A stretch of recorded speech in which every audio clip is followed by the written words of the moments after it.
प्यारे हाज़िरीन, पवित्र जुमार दिन 12:30 হয়ে গেছে, আযান হয়েছে, কিন্তু এখনো পর্যন্ত আফসোস করে বলতেছি কারণ আসলে এখন 5-10 জন আসেননি, যেটা বিমান যে মনে হয় যেন এর কোনো গুরুত্বই নেই। আলহামদুলিল্লাহ, যা বোঝাচ্ছে সময় আছে তা না, এটা বারবার জানানো হয়েছে, কিতাবে আছে জুমার দিন, জুমার রাত কতটা জেনে গেছে, নূরে ভরা রাত, আল্লাহর রহমতে ভরা আছে। কারণ ফজর হতেই শুরু হবে জুমা, জুমাটা আগের সময়টা মূল্যবান। জুমা দিয়ে ফজর সম্পর্কে অনেক কথা বলা হয়েছে, অনেকে জেনেছেন, শুনেছেন, আমাকে কতটুকু করেছি বা করতেছি, করেছেন বা করবেন, এটা ব্যাপারে উদাসীন থেকে চলবে না। এ সম্পর্কে অনেক কথা আগে হয়ে গেছে। সাহাবায়ে মদিনা থেকে মদিনা বাড়ি কেমনে আসছেন, রাসূলুল্লাহ সাল্লাল্লাহু আলাইহি ওয়াসাল্লাম এর বয়ান শুনতেন, ওসিয়ত শুনতেন, ইত্যাদি ইত্যাদি। এখন দেখতে হয় মসজিদে নববী, মসজিদে হারাম, দুটো তো মেইন খবর নেই, দেখুন যে এখন অর্ধেকের চেয়ে বেশি ভর্তি হয়ে গেছে। এরপরে যারা আসছেন দেখবেন যে তারা অনেকে হারামের মধ্যে বা মসজিদের মধ্যে জায়গায় পাবে, এটা খুব কষ্ট হয়। তো খায় কথা হচ্ছে আমরা মনে হয় যেন পথ ভোলা হয়ে যাচ্ছে, পথ ভোলা হয়ে যাচ্ছে।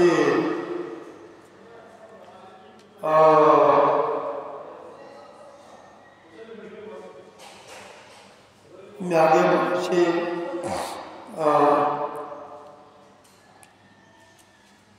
বেশি দেরি হয় নাই, আর 46 বছর এখানে আল্লাহ সময় দিয়ে রাখছেন, আল্লাহ পছন্দ করছেন। এখানে আছি মাদ্রাসা, মসজিদ, খানাকাগুলো নিয়ে কথা বলতে অনেক কথাই বলা যায়, কিন্তু আমাদের আকাকে দিন মশলা করবে, আমাদের যেভাবে আমরা দিনে পরে মেহনত করেন, চলেন, টাকা পয়সা করেন, সেই ভাবটা আমার মধ্যে কমে গেছে মনে হয়। আমি যে বুঝতেছি বা কমে যাচ্ছে, আল্লাহ জানে ভবিষ্যতে কী হবে। যাই হোক, এই ঘটনার কথা পড়া যাবে না, 3 মিনিট হয়ে গেছে। আমি যখন এখানে সর্বপ্রথম আসি, কোনো মসজিদ পাই নাই, কোনো মাদ্রাসা মতলব পাই নাই, পরবর্তী সময় লক্ষ্য করেছেন এটা আসতে আসতে যখন এখন একটা বিশাল মসজিদ হয়ে গেছে, যার নাম বাইতুল মুকাদ্দাস হয়েছে। তো এইভাবে এখন একটা আসল কথা আসতেছে, সেটা হচ্ছে এই তৎকালে এখানে 1979 আমি এসেছি রাজবাড়ি, এই হারিপুর বিভাগ। তার বহু আগের থেকে আমরা শুনেছি জমিয়তুল ফলায় যে ইসলামী সম্মেলন হইত, এখানে সরপরস্ত কে ছিলেন, প্রধান কে ছিলেন, বা বিভিন্ন পজিশনে কে কে ছিলেন, এগুলি বলে লম্বা ইতিহাস হয়ে যাবে। আদম সেই মূল কমিটি বা সংগঠনের একজন সদস্য হিসেবে ছিলাম। আগামী বুজুর্গরা সেটা পছন্দ করেছেন, আমি আর সেটা নাকচ কী করে করি। যাই হোক, এই আগামী বুজুর্গদের মধ্যে একজন আছেন দক্ষিণে, যেটা পটিয়া, জি আল্লাহু আকবার, সেই মাদ্রাসার তৎকালীন যিনি ছিলেন আমার খুব শফিক মুরব্বী, উনি আমাদের এক হিসাবে পৃষ্ঠপোষক ছিল, সেগুলো আমি পরে আসতেছি। শাইখুল আলমুল আজম আল্লামা আল্লাহ মোহাম্মদ ইউনুস সাহেব রহমতুল্লাহ আলাইহি কি সর্বপ্রথম অনেকে দিয়ে এখানকার বিশৃঙ্খল অবস্থা দেখে সে লম্বা কথা আমি আগে বলেছি, যে খেয়াল করলাম যে ওনার পরামর্শ নিয়ে একটা মেহনত শুরু করলাম, আমাদের চেষ্টা করেছি। সেটা হল জমিয়তে আহলে হক। আহলে হক যারা সত্যবাদী সৎপথের অনুসারী, দিনের যাদের নব্বই খাতে যারা করেছে, এদের জমিয়ত এদেরকে দিনের খাতে কাজ করার জন্য তৈরি করা ইত্যাদি। তো আসুন সে সম্পর্কে আমাদের যে সরকার ছিলেন, যার পরামর্শ নিয়ে যে মহাপরিচালক আজামিদ ইসলামিয়া জমিয়া কাজী পটিয়ার নিজাম ছিলেন, 18 আমার কাছে থেকে একটা জিনিস পেলাম। ওনাকে জানালাম যে এমন এক অবস্থায় এখানে এসেছি যে দিদি কাজ করার জন্য সুযোগই পাচ্ছে না, মন চাচ্ছে পড়ে। তাই সবাই বলতেছে উনি নিজ হাতে লিখে দিয়েছেন অভিভাবক সম্পর্কে। আমি হয়তো বললাম যে জমিতে আহলে হক নাম একটা সংগঠন করতে চাই, এটা অরাজনীতি সংগঠন হবে। তো হুজুর যা লিখেছেন অভিভাবক পেশ করেছেন,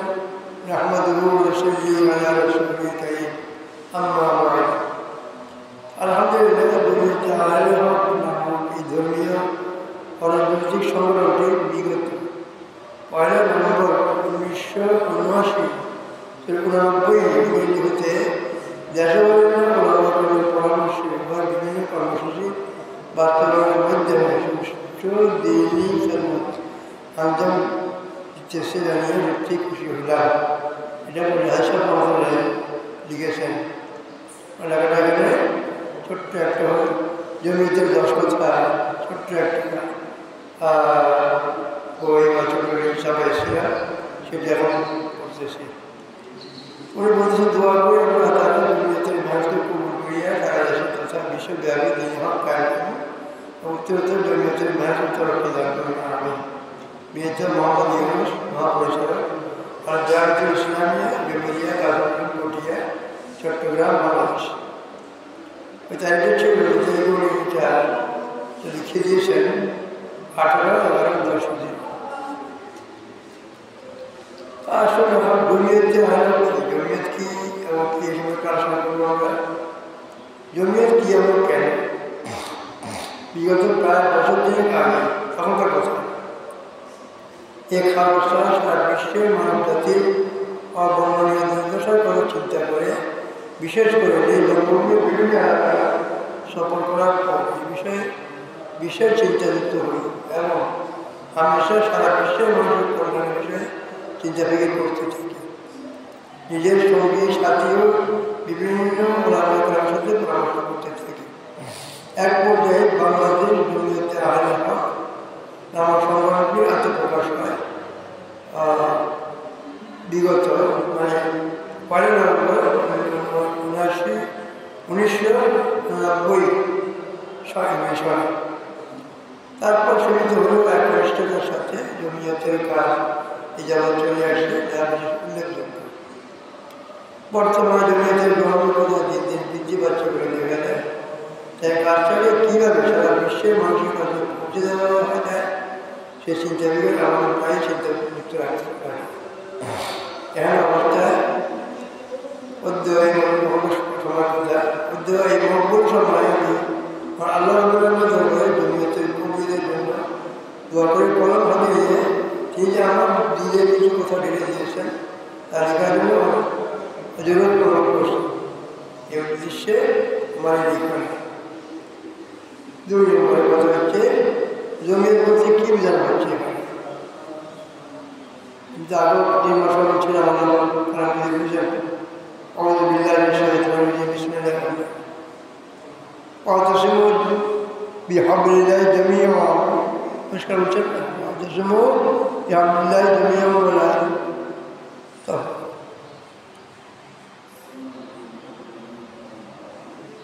ولا تفرقوا তো জমিয়ত বলতে সারা দুনিয়ার মুসলমানকে এক করার জন্য মুসলমানদের ইজতেমাই বা সংঘবদ্ধ মেহনতকে বোঝানো হচ্ছে। আল্লাহু আকবার। আসুন 3 নম্বর কথা হচ্ছে আহলে হক বলতে কাকে বোঝানো হচ্ছে? আহলে হক বলতে যারা দ্বীনের হক বা ইসলামকে মানে তাদের বোঝানো হচ্ছে। এদেরকে হকপন্থী বলা যায়। আমরা জানি তারা মানুষকে দুভাগে ভাগ করা যায়, যেমন হকপন্থী ও বাতিলপন্থী। হকপন্থী হচ্ছে মুসলমান এবং বাতিলপন্থী হচ্ছে কাফের মুশরিক তাদের সহযোগীরা। এ বিষয়ে বিস্তারিত ব্যাখ্যা হক্কানি ওলামা থেকে জেনে করতে হবে। আমি যেটুকু বুঝেছি তা হচ্ছে ইসলাম হক, তাই ইসলামপন্থীরা আহলে হক, আর তাদের জমিয়ত বা সংঘবদ্ধতাকেই জমিয়তে আহলে বলা হচ্ছে। আল্লাহ পাকের জমিয়তের উপরে দিয়ে ইরশাদ করেছেন, আর তোমরা সম্মিলিতভাবে আল্লাহর রজ্জুকে মজবুত ভাবে আঁকড়ে ধরো এবং পরস্পর বিচ্ছিন্ন হয়ে ওয়াতাসিমু বিহাবলিল্লাহি জামিআন ওয়া লা তাফাররাকু। কিন্তু সারা বিশ্বের দিকে তাকালে আমরা দেখতে পাই শুধু বিচ্ছিন্নতা, যা সরাসরি আল্লাহ পাকের আদেশের খেলাফ। আমাদের অবস্থায় মুসলমানকে এক করার কাজে আত্মনিয়োগ করার উদ্দেশ্যে সবাই মুসলমানকে জমিয়ত কায়েম করার জন্য আহ্বান জানানো হচ্ছে। এর নামকরণটা কেন হলো কথা বলছি। 4 নম্বরে জমিয়তে সাবেক নামে সীমাবদ্ধতা লক্ষ্য করে যা একটি দেশের বিশেষ সম্পর্কিত, আসলে তার নয়। ইহা আলমী থেকে এবং ইনশাআল্লাহ আদি সারা বিশ্বে এবং আদিভাবে জমিয়তে কায়েম হবে তা হাদিসে পাকে ঘোষণা হয়েছে। আমাদের অবস্থায় এর নামকরণ হবে জমিয়তে আহলে হক। দেশের আমি সেখান থেকে উল্লেখ থাকবে, যেমন জমিয়তে আহলে বাংলাদেশ, পাকিস্তান, ভারত, সৌদি আরব, আমেরিকা, ইংল্যান্ড, রাশিয়া ইত্যাদি। মূল সদর জমিয়তে আহলে হক। 5 নম্বর কথা, জমিয়তে গঠন করলে কী হয়?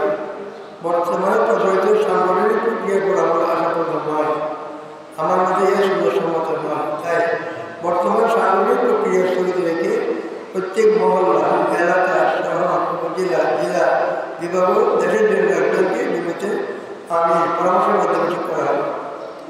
অন্যান্য সাথীগণ মাহমুদ বা সঙ্গী হিসাবে থাকবে। যে কোনো কাজে মাসওয়ারার গুরুত্ব প্রধান অনিবার্য বলে বিবেচিত হবে। এমন অবস্থায় ইতিপূর্বে গঠিত কমিটি বাতিলপূর্বক অবিলম্বে সুযোগ তরিকায় কাজ চালু করা দরকার। কোনো সময় আমির মসজিদ থাকলে সবাই পরামর্শ করে ওদেরকে আমির ঠিক করে মাসওয়ারার কাজ চালিয়ে যাবে। মাসওয়ারার কাজ চালালে সবার সাথীরা মাহমুদ এখলাসের সাথে কাজ করে যাবে। মাসওয়ারার বিষয়ে তারিখ হিসাবে সংক্ষেপে বিবৃত করা যেতে পারে। কোথায় কেউ জমিয়তের কাজ কী হবে? জমিয়তের প্রধান কাজ হবে মুসলমানকে এক করা। এই জন্য সব কাজ মাসওয়ারার মাধ্যমে এলাকা, ব্যক্তি, সমাজের লক্ষ্য রেখে করতে হবে, যাতে আমাদের মধ্যে বিচ্ছিন্নতা না আসে। প্রশ্ন হবে বিভিন্ন মত পৌঁছে মুসলমানকে কীভাবে এক করা যাবে? ইয়া খুবই সহজ। জমিয়তকে সবসময় বিতর্কের মধ্যে রাখতে হবে, কোনোরকম দলীয় সংকটে চাইতে আনা যাবে না। জমিয়তকে কোনোদিন দলীয় গোষ্ঠী স্বার্থে ব্যবহার করা যাবে না। এক কথায় যারাই জমিয়তের মাধ্যমে লক্ষ্য করে আসলে কাজ করতে চান, তারা বাইরে কোনো দল বা গোষ্ঠীভুক্ত হলেও জমিয়তের ভিতরে হওয়ার প্রাধান্য বেশি করতে পারবে না। 7 নম্বর আসেন জমিয়তের কাজ কী হবে? আগে বলা হয়েছে সব মাসওয়ারা বা পরামর্শের মাধ্যমে হবে। এবার কথা হচ্ছে কোন পর্যায়ে কী কাজ হবে? এর একটা বড় কথা মনে রাখতে হবে যে কোনো মুসলমান যে কোনো পর্যায়ে দিয়ে কাজে আসে, সে কাজকে কখনো খাটো করে দেখা যাবে না, বরং তাকে আরও উৎসাহিত করে আগে বাড়াতে হবে। যেমন তামাম দুনিয়ার ফিকির মত করতে হবে। যেমন মনে করুন কেউ মসজিদের কাজে রয়েছে, তাকে মসজিদ আবাদের কাজে লাগাতে হবে, অথবা কেউ মাদ্রাসার কাজে রয়েছে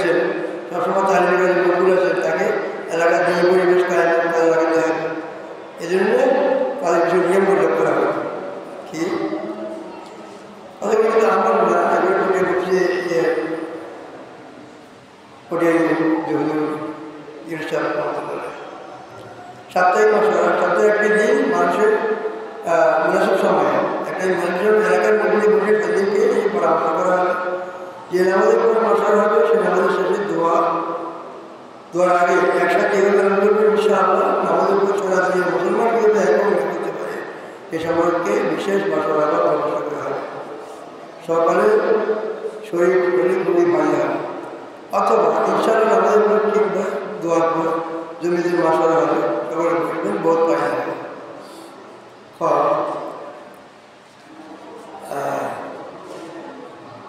অল্প সময় শেষ হয়ে যাবে 10 মিনিটের মধ্যে।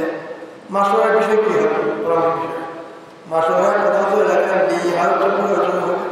এতে থাকবে গত সপ্তাহের কাজগুলি এবং আগামী সপ্তাহের কাজনামা, এলাকার মসজিদ মতো ভালো দিন মানুষের অবস্থা জানা, ওয়াজ মসজিদ দিন মাহফিল ইসলামী সমাজ অনুষ্ঠান, গরম মাহফিল ইত্তেজাম এবং এলাকায় দিন জমাতের কার্যক্রম সেই সম্পর্কে আলোচনা। প্রত্যেক সাথে নিজের বক্তব্য পেশ করবেন, কারো হয়তো সমালোচনা করবেন। বৈঠকের দিন প্রত্যেক এলাকার মহল্লার জন্য সত্যিকার পরামর্শ করে দিনের সময়টি করে নেবেন। শহরের এলাকার জন্য কোনো অসুবিধা না হলে ওই রাত্রে তার সোমবার আছে উত্তম হয়। সোমবারটি হুজুর সচেতনায় বহিষ্ঠ হওয়ার দিন, এর নিশ্চয়ই বরকত বাড়ার জন্য সন্দেহ দিনের সময় বেশি লক্ষ্য রাখতে হবে যাতে কোথাও তবলিগের কাজে ব্যাঘাত না হয়, যাতে কোথাও তবলিগের কাজে ব্যাঘাত না হয়। ইহাকে আলোকে মেহনতের কাজ যা সুনির্দিষ্ট তরিকে প্রচলিত, ইয়াকে কোনোভাবে কাটা করে দেখা যাবে না, বরং ইহার প্রতি সহানুভূতি হয়ে সদস্যদের মদত নস্বত করা কামিয়াবি লক্ষ্য। এইবার অষ্টম যেতে বলছি জমিয়তের অর্থব্যবস্থা কী হবে, এটা কাজটা বিচারণা টাকা হয়ে যাবে। ইহার মজবুর যে আল্লাহ কালামকে যেখানে নিজের মেহনত কথা বলেছেন সেখানে নিজের মাল ও জানার কথা বলেছেন, সেই হিসাবে প্রত্যেকেই সকল সম্পূর্ণতা পরিহার করে নিজ নিজ জান মাল সহকারে নিজেদের কাজে দিকে উৎসর্গ করতে হয়, তবেই হবে জমিতের কাজ। ওনাদের হয়তো কারো হয় কাজ করতে পারে, তারপর প্রধান কাজ বন্ধ হয়ে যেতে পারে। সেই জন্য আল্লাহ রাস্তায় জান ও মাল ব্যাঘাতের পরিবেশ সম্পর্কে সকলের সামনে তুলে দিতে হবে। এমন অবস্থায় আমি মনে করি বর্তমানে প্রযোজ্য মাসিক বার্ষিক তাদের নিয়ম বাদ দেওয়া দরকার। প্রশ্ন হতে পারে তারা ছাড়া অর্থের কীভাবে হবে? হ্যাঁ, অর্থের প্রযোজ্য রয়েছে, প্রত্যেকে মাস হওয়ার মোতাবেক সাধ্য অনুযায়ী মাল বা অর্থ কোনো কাজ সমাধান করার জন্য পেশ করবে। সংগৃহীত অর্থ মাস হওয়া মোতাবেক বিবাদের সাথে মাধ্যমে ব্যয় হবে। এই জন্য সবচেয়ে বেশি আমরা তাদের পরিচয় দিতে হবে এই ক্ষেত্রে, তাই মুনাসিব তরিকায় এইসব পদ্ধতি অবলম্বন করা দরকার।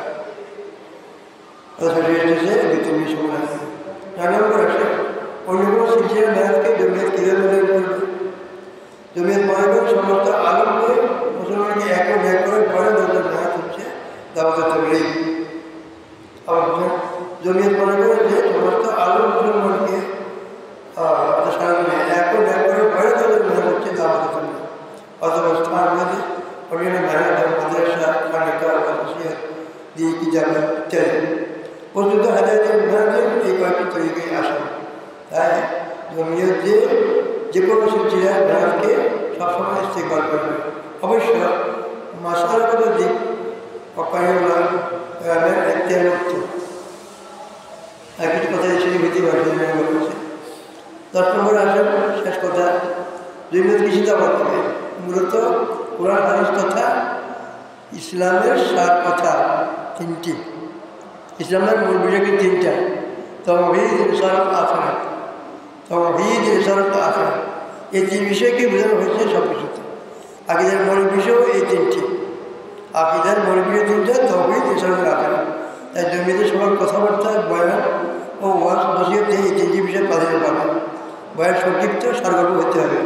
বয়ান শেষে শ্রোতাদেরকে জমিয়তের লক্ষ্য হাজিরের জন্য তৈরি করতে হবে, যেমন সারা আলমে মেয়াদের জন্য দাওয়াত তাবলীগ সক্রিয় অংশগ্রহণ, এলাকায় দিয়ে মক্তব মাদ্রাসা কায়েম করা, অক্ষরে সভা ত্যাগ করা, এসব ফিকির নিজের মধ্যে দাঁড়িয়ে রাখার জন্য আপনার মহল্লার মধ্যে সাপ্তাহিক মাসওয়ারায় অবশ্যই হওয়া দরকার।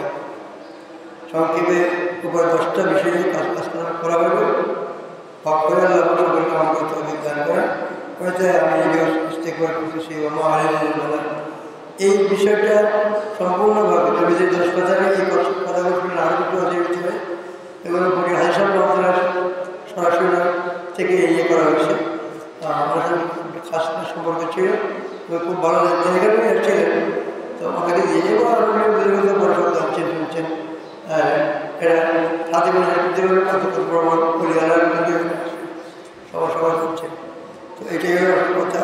আগে জামানা অনেক ফেদা দেখা যাবে, ফেদাদের কীভাবে বাঁচবো, নিজেকে কীভাবে বাঁচবো, বাংলাদেশকে কীভাবে বাঁচাবো, এইসব আলোচনা এর মধ্যে এসে যাবে। অর্থাৎ তিনটা বাস আগে তিনটা বিষয়, তৌহিদ, রেসালাত, আখিরাত। তৌহিদ কি, রেসালাত কি, আখিরাত কি, তৌহিদ কি, রেসালাত কি, আখিরাত কি। আল্লাহ সবাইকে তৌফিক দান করেন। ওয়াকির দাওয়াতুল আলহামদুলিল্লাহি রাব্বিল আলামিন। যারা শরীর পড়ে না বলে দিতে পারেন ইনশাআল্লাহ। আসসালামু আলাইকুম ওয়া রাহমাতুল্লাহ।